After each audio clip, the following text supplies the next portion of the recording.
أعوذ بالله من الشيطان الرجيم بسم الله الرحمن الرحيم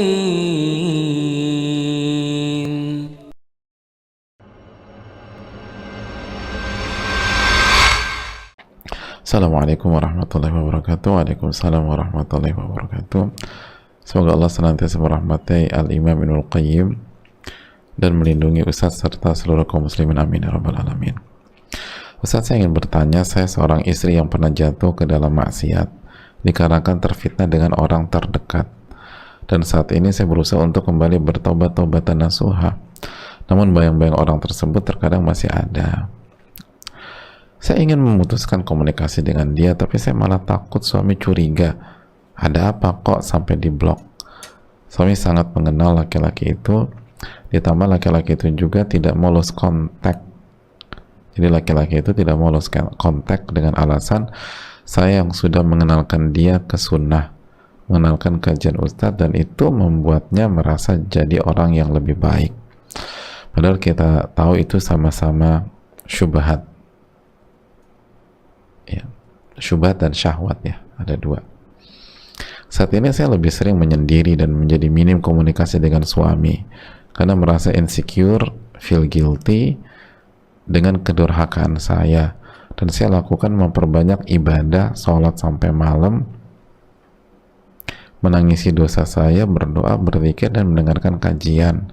Kan menurut saya itu bisa bantu healing dan menyembuhkan pikiran saya ke hal baik. Namun suami mengatakan kalau saya sudah lalai dalam menjalankan tugas dan kewajiban sebagai istri dan ibu, kalau kerjaan saya hanya ibadah seperti itu, karena saya juga tidak pernah beritahu gejolak apa yang sedang saya alami. Maksiat yang pernah saya lakukan adalah chatting. Suami saya bukan termasuk orang yang sangat taat ibadah, Ustadz, dan laki-laki tersebut sangat berbeda dengan suami dalam antusiasnya menuntut ilmu. Itu yang membuat saya terfitnah dengan orang itu. Salahkah perbuatan saya yang cuma butuh jeda untuk bisa menata kembali hati saya dengan menjauhi orang-orang, termasuk saat ini saya rehat dari medsos karena sudah merasa sangat penat, rasanya saya tidak sanggup menghadapi kembali dunia saya dengan beban dosa sebesar ini yang tiap hari menghantui saya. Mohon nasihatnya Ustaz, ya Allah. Terima kasih. Ya, itu ini poin kita nih, hadirin. Chat chat itu salah ya, tapi alhamdulillah kan nggak sampai benar-benar jatuh kepada zina. Jadi yang salahnya itu diistighfari. Lalu kita juga jangan lupa bersyukur sama Allah. Allah masih jaga kita. Allah masih jaga kita, kan. Allah jaganya gimana sih? Kita nggak jatuh ke dalam zina, mohon maaf, zina kemaluan, zina yang real, zina ya, zina secara istilah. Terus Allah jaga kita untuk sadar dengan cara menyadarkan kita, lalu membuat kita bertobat. Dan itu nggak boleh lupa gitu loh. Itu tadi, syaitan tuh jago banget. Jadi oke nih, Allah kasih taufik kita bisa mengkat, tapi syaitan akan buat kita merasa bersalah sehabis-habisnya, sehingga akhirnya udah nggak ngapa-ngapain udah. Dan itu akhirnya buat trickle dan efeknya kemana-mana lagi. Nanti akan urusan sama suami, ribut lagi sama suami. Oleh karena itu, yang pertama, tobat kepada Allah Subhanahu wa Ta'ala, tobatan nasuha. Terus yang kedua, jelas kalau sudah terfitnah seperti ini, jaga jarak, hadirin. Udah ini komunikasi gitu loh.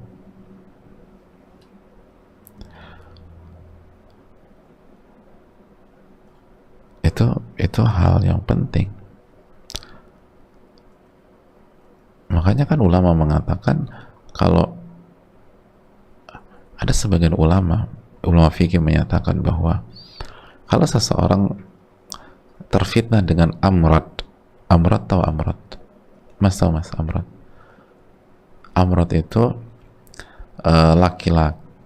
laki-laki muda yang belum tumbuh janggut. Itu bisa memfitnah, termasuk fitnah laki-laki.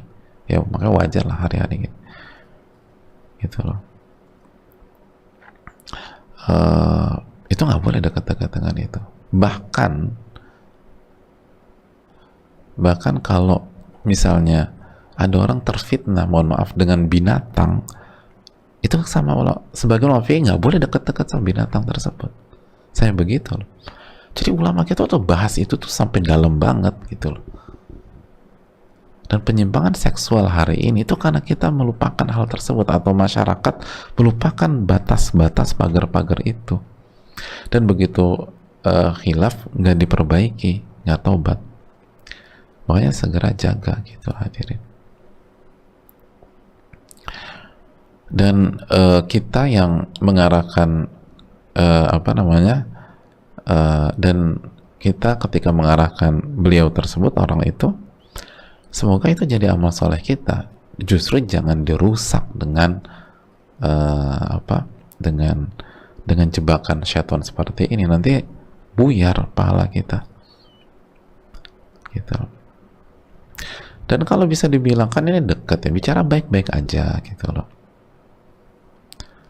Gitu. Sebaiknya kita batasi akhi gitu loh, mulai sekarang, atau kita ini gitu, biar saling menjaga, biar kita nggak digoda sama syaitan.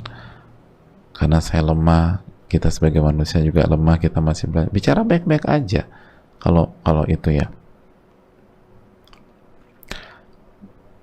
Mungkin ke depan kalau mau kontak, atau kalau misalnya hanya yang urgent atau yang dibutuhkan, dan bisa masuk via suami dan seterusnya. Allah ta'ala bisa. Dan kembali normal gitu.